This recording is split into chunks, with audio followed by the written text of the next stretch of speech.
they were almost always between denominations of one side of the spectrum or the other. You would move around within traditional churches, you would move around within sideways churches. On the few accounts where there actually was moving across that line, they reported receiving very negative reactions from Protestants. The second is the controversy over music. As I said before, there is a desire to stop the secular from entering into the sacred, and there's a question of where that line should be drawn. Lastly, as unfortunately, my project has to end at the church door. There is still a lot of research that needs to be done. There are a lot of limitations to my project, and there's a lot left to go from here.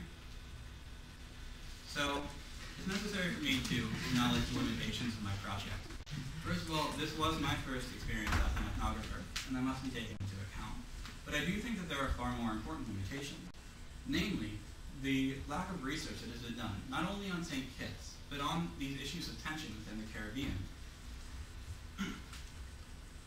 This also must be taken into account the brevity of my trip. I was only on St. Kitts for about 3 months, which, while enough time to gather 33 interviews, which I will say, I think at least is impressive, it was not enough time to necessarily gather as much information as possible. Despite this, I believe that I have been successful in beginning a conversation about tensions in the religious lives of Kittitians that could be a significant impact in how we understand religious identity and practice in the Caribbean. I want my project to be understood as a stepping stone, a doorway, if you will. 6 hours to make this. I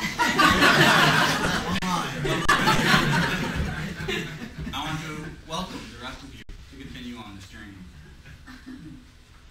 The goal of my project was to present the people of St. Kitts and the tensions they faced in their religious life as they related it to me. My job was to relay their stories as accurately as possible, and it is this goal that I believe this paper succeeds in above all else. Thank you very much.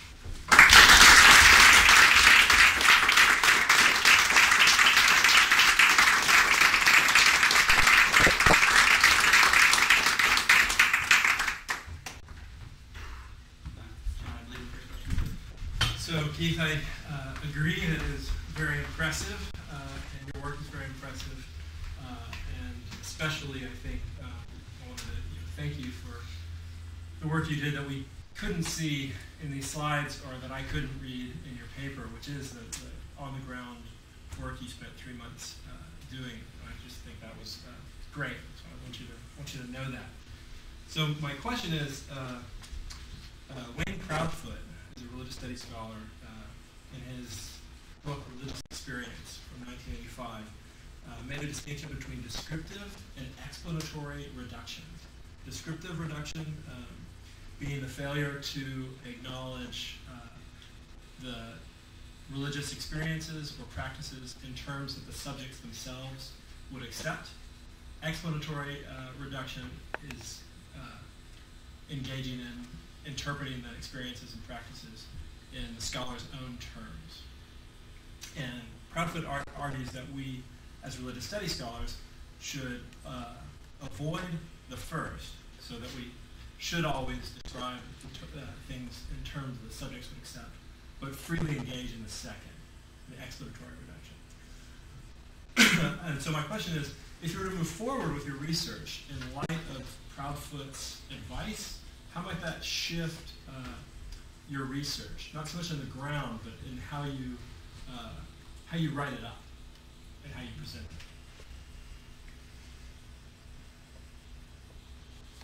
I would say that there has been a level of emphasis on the descriptive, because I do think that it's very important, especially with what I've done so far, to present as accurately as possible what petitions were able to relate to me, just as a stepping stone. In future research, I definitely think that a explanatory approach will be very beneficial.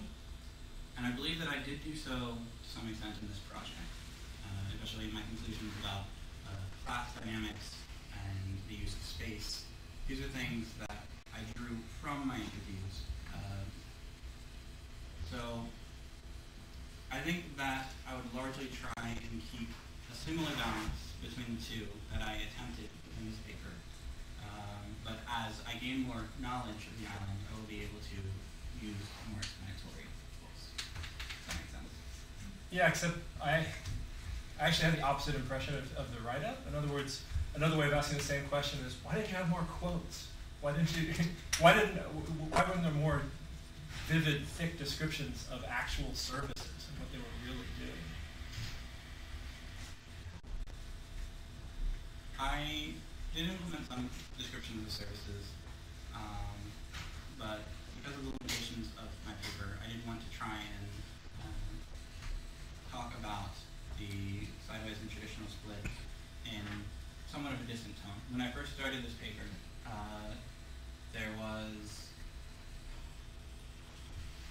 my goal was a little bit different than it was when I finished.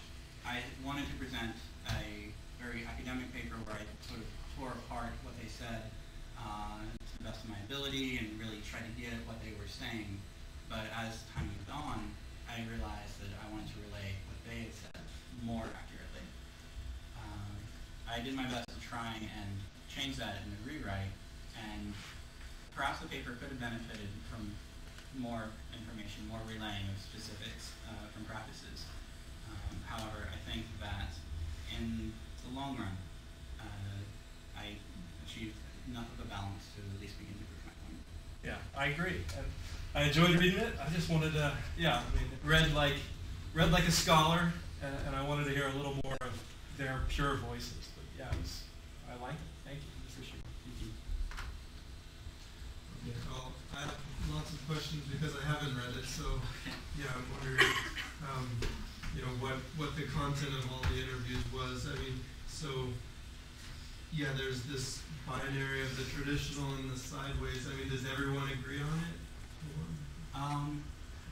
There is some disagreement on it. One pastor I spoke with from the Catholic Church, for example, wanted to insist upon using the term Bible churches rather than sideways. He felt that sideways was too derogatory and it didn't really speak to what was going on. I found this to be a very meaningful distinction. In my paper, I did mention it. However, I felt that there was something more going on. The term Bible church implies a theological discussion. Bible churches were only sticking to sort of the Bible and that tradition rather than falling back on the church tradition, as we've seen in the Catholic Church. Sideways churches, however, can have a set of traditions for themselves. It felt too neat to try and wrap it up in sort of a theoretical or a theological discussion. There was more socio-economic factors at work that I wanted to try and bring apart. But that's why I relied upon the term sideways. It also occurred more frequently in my interviews. So most of the people, just the common people that attended the sideways churches, called it that too? They would normally refer to their church as Baptist or Pentecostal. When I would have to ask them, what is a sideways church? And they would respond, this is what the view is, and we would be considered sideways because of this, and this. So they recognized that they were generally viewed as sideways, but they would call themselves Baptist, Pentecostal, etc. And was this all done in English, or I don't know what language they speak? Yes. The majority spoken language is English. It was intimated to me that they do have another language, but they didn't teach it to me. No one mentioned it. So. Let's stop here for 1 second, just so we try to do all our time. Before you ask another question, does anyone else have a question? I have a quick question. Did you get a chance to explore the sort of theopraxis, if you will, of the Kittitians in the different churches, both sideways and more mainstream? Did you get a chance to take their narratives into account in the sense of their theological narratives? This, I think, is very identity-making in its own right. Yes. What I found largely seemed to reflect what I thought I would find here in America. Many of the Baptist, Pentecostals, and these sideways churches came from America, and many of them are still associated with the mother church here in the States. Yeah. So I found the practices to be very similar. So it's more in terms of what it meant to them to be a member of these churches that I thought was of interest. You mentioned tourist trade as the chief income, or the chief source of income. I was curious, what effect did that have on any church's identities? This is a big question. It's something that I listen to my paper as requiring much further research. I am honestly not entirely sure. I do think that it has affected the issue of secular versus sacred space. And when I originally set out to write this paper, I had an intention of writing a full chapter on the effects of the tourist trade. But I just didn't quite have it in my interview material to be able to try and make those sort of claims. Laying the groundwork for a future trip. So it sounds like. Fun! That's why your family's here. I already done that. Thank you, Keith. Am I correct in you mentioned race, reference race, but I haven't read the paper, so am I right in assuming that the traditional churches, traditional churches are upper class, wealthier, as opposed to sideways, and are they the ones who label them sideways churches? So you say they call themselves Pentecostal, etc. So who calls them sideways churches?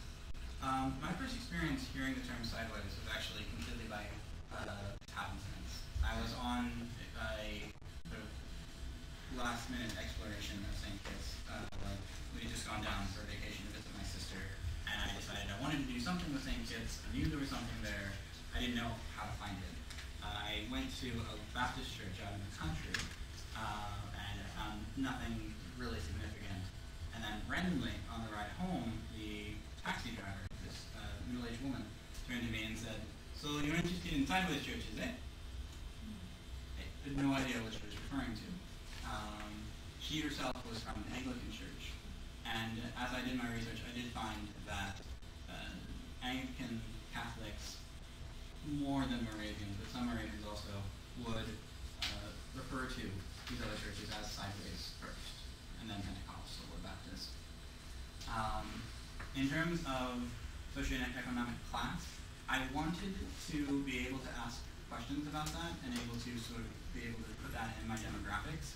However, I was concerned about alienating myself from people by asking them about their socioeconomic status when I didn't really know them.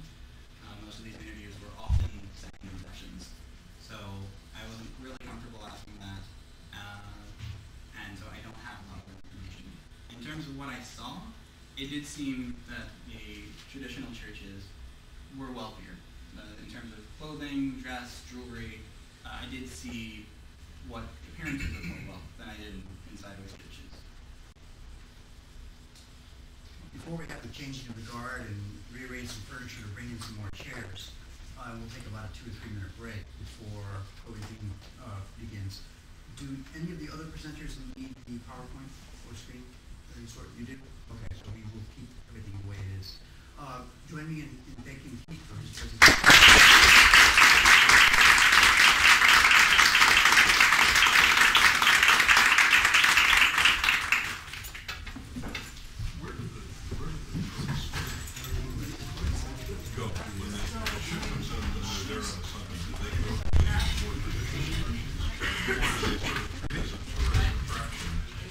One of these sites.